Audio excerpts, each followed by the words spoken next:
बैठेंगे आप इधर आ जाइए। आप आ जाइए।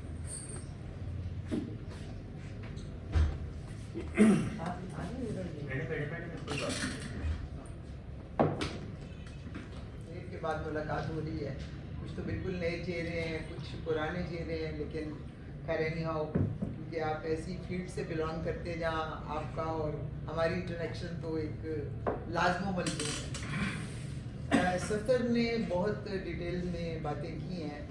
मैं ज़रा थोड़ा सा चीज़ों को सम अप इस तरह करूँगी कि मैं तो ये समझती हूँ कि इस पाकिस्तान में पाकिस्तान को बने हुए 78 ईयर्स हो गए, यानी जब से पाकिस्तान बना है इसके ऊपर मोस्टली मार्शल लॉ या मार्शल लॉ एडमिनिस्ट्रेटर या फौजियों की हुकूमत रही है, या उनके पपेट्स की हुकूमत रही है, या उनके जो फ्रंट मैन होते हैं पपेट्स उनकी हुकूमत रही है। आज भी पाकिस्तान में समझती हूँ कि ना पाकिस्तान की इकॉनमी हम ठीक कर सकते हैं, ना पाकिस्तान में लॉ एंड ऑर्डर को हम ठीक कर सकते, कोई बेहतर सूरत हाल में ले जा सके हैं, ना पाकिस्तान के अंदर हम कोई ऐसी सूरत हाल पैदा कर सकें कि हमें कोई ये फ़ख्र हो कि हम एक पाकिस्तानी होने की हैसियत से हमारी जो है हमारा यानी हमारा स्टेटस कोई बहुत बड़ा हो गया है, नहीं। लेकिन जो सफर में पार्टी लोग उनको इलेक्ट करते हैं, एक वोटर मैं हूँ ना, एक वोटर आप हैं, एक वोटर आप हैं, सब हम वोटर हैं। हमने अपने हलके से एक बंदे को इलेक्ट करके पार्लियामेंट के अंदर भेजा कि वो हमें रिप्रेजेंट करेगा। उसको ये किसने इख्तियार दिया हुआ है कि वो बगैर अपने वोटर्स की इजाज़त के, बगैर अपने वोटर्स को कंसल्ट किए जाके इस किस्म की अमेंडमेंट्स वो पास कर देता है कि जिसमें कोई आबे हयात पीना चाहता है, कोई सारी ज़िंदगी के लिए अपने तमगे लेना चाहता है, कोई अपनी वो चाहता है कि जी मुझे इम्यूनिटी दे दी जाए कि मुझे क्यों पाकिस्तान के अंदर अकाउंटेबिलिटी क्यों ना हो? अगर मैं अकाउंटेबल हो सकती हूँ, आप अकाउंटेबल हो सकते हैं, तो बड़ा मैं कुर्सी पे बैठा हुआ क्यों अकाउंटेबल नहीं हो सकता? पाकिस्तान के सिस्टम को ख़राब करने के हम खुद जिम्मेदार हैं। हम जो पॉलिटिकल वर्कर हैं ना, हम खुद जिम्मेदार हैं। हमारे इस वक्त देखें, इस वक्त जो मैं मेरे लिए सब काबिल एहतराम है, लेकिन मैं एहतराम उस हद तक करूँगी जहाँ पे मेरे मुल्क का दिफा हो। मुझे आज पार्लियामेंट जिसने ये बिल ये 28th अमेंडमेंट पास की है, 27 अब 28 तो आ रही है, 27th अमेंडमेंट पास करने वाले मैं पार्लियामेंटेरियन से एक सवाल करती हूँ कि being a Pakistani, being a voter, अगर ये अमेंडमेंट पास करने से मुझे कुछ फ़ायदा हुआ है, मेरे पाकिस्तान के अवाम को कोई फ़ायदा हुआ है, तो मुझे आके मेरे साथ ओपन में आपको दावत देती हूँ कि आप डिस्कशन करें। अगर आप मुझे कन्विंस कर लें कि आपने जो पास की अमेंडमेंट, इसमें पाकिस्तान के अवाम को रोज़गार मिलेगा, पाकिस्तान के अवाम को सिक्योरिटी मिलेगी, पाकिस्तान के अवाम को खाने के लिए रोटी मिलेगी, पाकिस्तान के अवाम जो है खुशहाल होंगे, तो मैं आपकी इस अमेंडमेंट को कबूल कर लेती हूँ। लेकिन मेरा सवाल ये है कि अगर पाकिस्तान के अवाम पीछे से पीछे धकेलते जाएंगे और आपके पार्लियामेंटेरियन की तनख्वाहें 5 लाख होती जाएंगी, आप इम्यूनिटीज़ देते जाएंगे, आप मेडल्स देते जाएंगे, तो पाकिस्तान के अवाम का वहाँ फ़ायदा किधर है? पाकिस्तान के अवाम को किस चीज़ का फ़ायदा हुआ है जो ये अमेंडमेंट्स पास कर रहे हैं और किसकी इजाज़त से पास की जा रही है? आप अवाम को रिप्रेजेंट करते हैं, आप अवाम के नुमाइंदे, आप फॉर्म 47 की पैदावार है। आप तो पार्लियामेंट में जीत के बैठे हुए नहीं हैं, आप लीगल वहाँ पे बैठे हुए पार्लियामेंटेरियन ही नहीं है, तो आपको किसने हक दिया हुआ है कि आप आके आइन के अंदर एक मुकद्दस डॉक्यूमेंट होता है 1973 का आइन भुट्टो साहब ने जब पास किया था, कोई उन्होंने ठोस और धांधली या बंदूक से या मार्शल लॉ से नहीं पास किया था। हर तबका फिक्र के लोगों को लेके एक जो कॉन्स्टिट्यूशन बनाया गया था, ये यूनानिमसली पास किया गया था, जिसमें मुल्ला भी शरीक थे, जिसमें लेफ्टिस्ट भी शरीक थे, जिसमें यानी लिबरल, मॉडर्न, हर किस्म के लोगों ने इस आइन को डिस्कशन के बाद पास किया था। आज आइन चंद लोगों के हाथों का एक खिलौना बना है, कभी कोई अमेंडमेंट ले आते हैं, कभी कोई अमेंडमेंट ले आते हैं, और फिर ज़बरदस्ती धौंस और धांधली की जाती है कि ये खबर आपने छापनी है, ये नहीं छापनी, इतनी छापनी है, इतनी नहीं छापनी, ये है इसका पैरामीटर, इसके अंदर रह के आपने करना है। क्यों? टीवी के ऊपर खबर आप किसी के लिए देखिए, मैं पीटीआई की सपोर्टर नहीं, ना मेरा इमरान खान साहब की वो पार्टी के साथ ताल्लुक है, लेकिन मैं समझती हूँ कि एक शख्स के साथ ज्यादती की जा रही है। एक बंदा, आप कौन होते हैं ये करने वाले कि भाई एक बंदे को बंद किया हुआ है, اس کو اتنے سال ہو گئے, ان کو ان کی وائف کو بند کیا ہوا ہے. آپ یا تو ثابت کریں کورٹوں کے اندر, جج بھی پپٹ بنے ہوئے ہیں سارے, ججز کی کوئی حیثیت نہیں ہے. آج سپریم کورٹ آف پاکستان کو 2 حصوں میں تقسیم کر دیا. ایک کانسٹیٹیوشنل عدالت ہے, کون سے کانسٹیٹیوشنل کیسز ہے وہ جو آپ دیں گے کہ جی فلانے کو امینڈمنٹ دے دو, فلانے کی ایکسٹینشن کر دو, فلانے کی امیونٹی دے دو, کیوں؟ اور دوسری جو ہے وہ میرے اور آپ کے کیس سنے گی, جی کپڑے مہنگے ہو گئے ہیں, چینی مہنگی ہو گئی ہے. کوئی مطلب ملک, یہ ملک ہے یا ایک اسٹیٹ کے اندر ود ان اسٹیٹس بنائی ہوئی ہیں آپ نے. مافیاز جو ہے وہ سسیلین مافیا کی بات کی تھی نا, وہ جو اس وقت جج صاحب تھے کھوسا صاحب نے, آج ایک سسیلین مافیا نہیں, یہاں کئی مافیاز آپ بیٹھے ہوئے ہیں.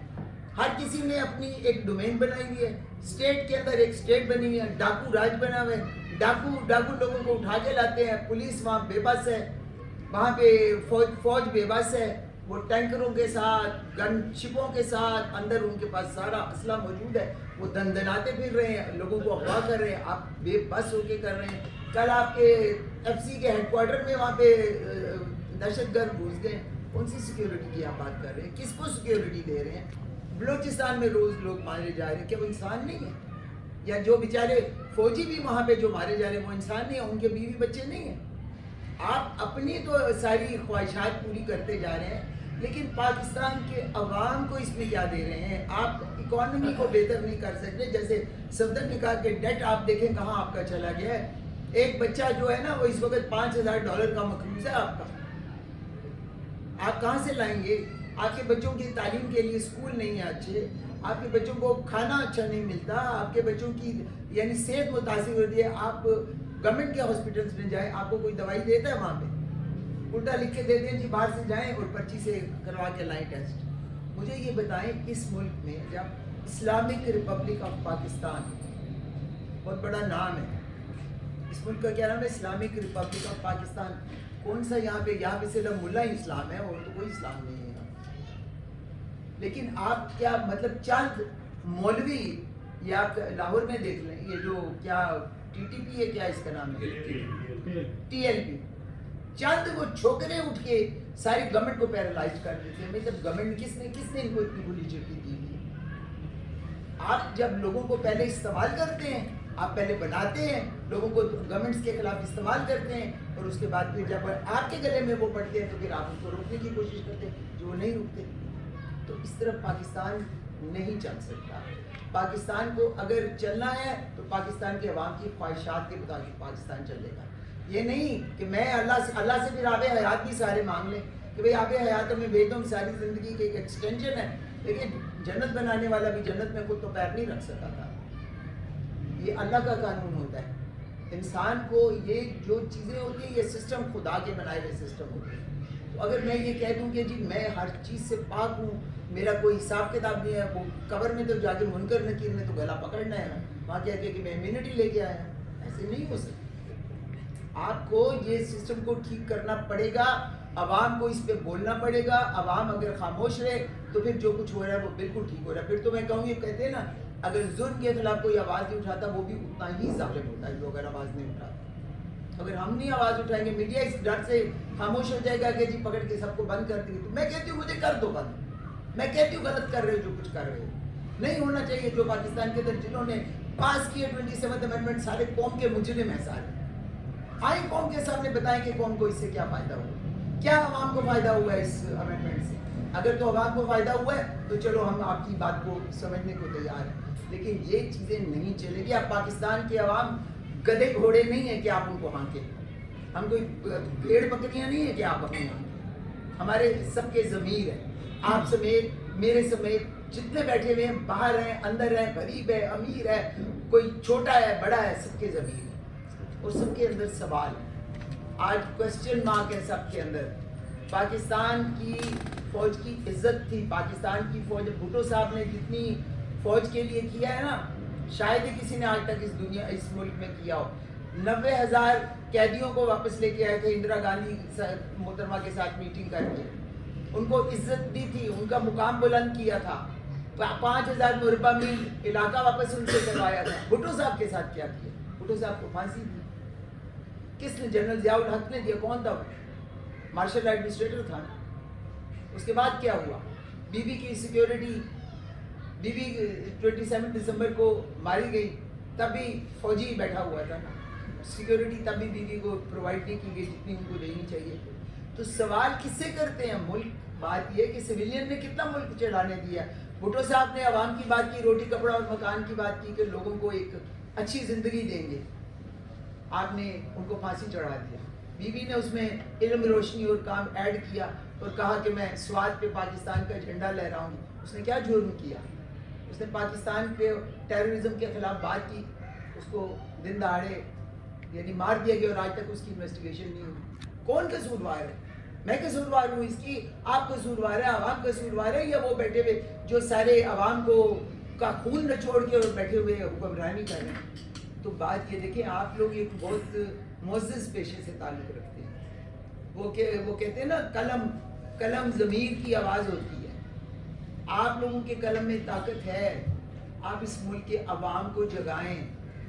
आप इस मुल्क के अवाम जो है ना, वो जिस तरीके से अवाम को इतनी यानी फाइनेंशियल उसमें डाल दिया गया है कि हर किसी को अपने बच्चों की उसकी पड़ गई है कि भाई बच्चों के लिए रोज़गार कहाँ से आएगा, रोटी कमा के लेके जानी है, बच्चों की स्कूल की फ़ीस देनी है। बढ़ते जा रहे हैं। बिजली के बिल देखें, किसी की 20,000 तनख्वाह, उसके घर का बिल 40,000 रुपये आ रहा है। किसी का कोई मसाइल है, आटे चीनी जी पंजाब में तो 100 रुपये किलो है, सिंध में 120 रुपये किलो मिल रही है, बलूचिस्तान में 140 रुपये किलो मिल रही है। कौन हुकूमत कर रहा है? कौन कंट्रोलिंग अथॉरिटी कौन है? मेरा सवाल ये है कि हु इज़ कंट्रोलिंग पाकिस्तान? इधर इट्स द फेडरल गवर्नमेंट की इस्टेब्लिशमेंट कंट्रोल कर रही है या कोई और ताकतें हैं जो पाकिस्तान को कंट्रोल कर रही हैं? पाकिस्तान बहुत अच्छे हालात से गुजर नहीं रहा है। जो मर्जी पिक्चर पेंट करते रहें सामने, इकॉनमी बहुत अच्छी हो गई है, फलां बहुत अच्छी हुई है। IMF ने आंखें खोल दी है ना, आपकी इकॉनमी आपकी कितनी अच्छी हो गई है। करप्शन से तो आप डोर कीपर से लेके ऊपर तक तो आप पैसा दिए बगैर तो आप कोई काम नहीं करवा सकते।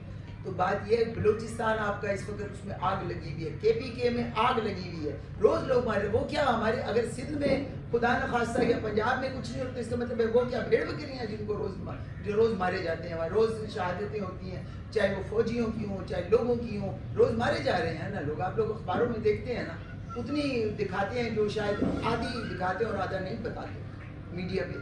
तो ये प्लीज़ मैं आप लोगों को, सिंध के जो लोग हैं, सिंध के आप स्पेशली आप जर्नलिस्ट बैठे हुए हैं, मैं आप लोगों को भी अपील करूँगी कि प्लीज़ आप लोग एक बहुत बड़ा इस माशरे का टूल हो जो माशरे को जगा सकते हो। प्लीज़ आप लोग इससे डरो मत। एक दिन वो कहते हैं ना, हर जो वो होती है ना अंधेरा, उसके बाद एक रोशनी की किरण ज़रूर आती है। हर अंधेरे के बाद एक रोशनी दी जाती है। और पाकिस्तान इंशाअल्लाह ताला मैं समझती हूँ कि इन सारी चीज़ों से बाहर निकलेगा। लेकिन इसमें यह है कि जैसे सदर ने कहा कि लीडरशिप की जो एक वैक्यूम बीवी के शहादत से पैदा हुआ है कि आज पाकिस्तान लीडरलेस है।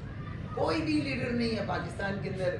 वो जो हम कहते थे ना, चारों सूबों की जंजीर बेनज़ीर, वो एक बहुत बड़ा, आज वो आपको समझ आता है कि वो क्या चीज़ थी। ऐसे बांध के रखा हुआ था पूरे पाकिस्तान को।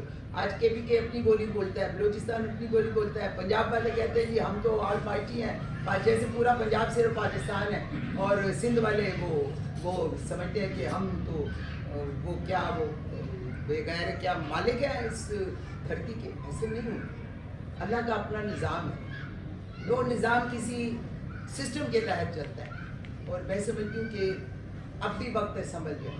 मैं तमाम इन हुक्मरानों से भी कहती हूँ, और ये जो ख़ास तौर पे पार्लियामेंट का हिस्सा बैठे कि अगर तुम लोगों को के अंदर कोई भी थोड़ी बहुत भी आवाम का कोई है और आप लोगों के अंदर थोड़ी बहुत भी शर्म बाकी है, तो इस पार्लियामेंट से रिज़ाइन करके बाहर आ जाओ। वरना अवाम आपको आज नहीं छोड़, अवाम शायद मजबूर है, कल शायद मजबूर होंगे, लेकिन परसों अवाम मजबूर नहीं होंगे, फिर आप अवाम को फेस नहीं कर सकते। Thank you very much.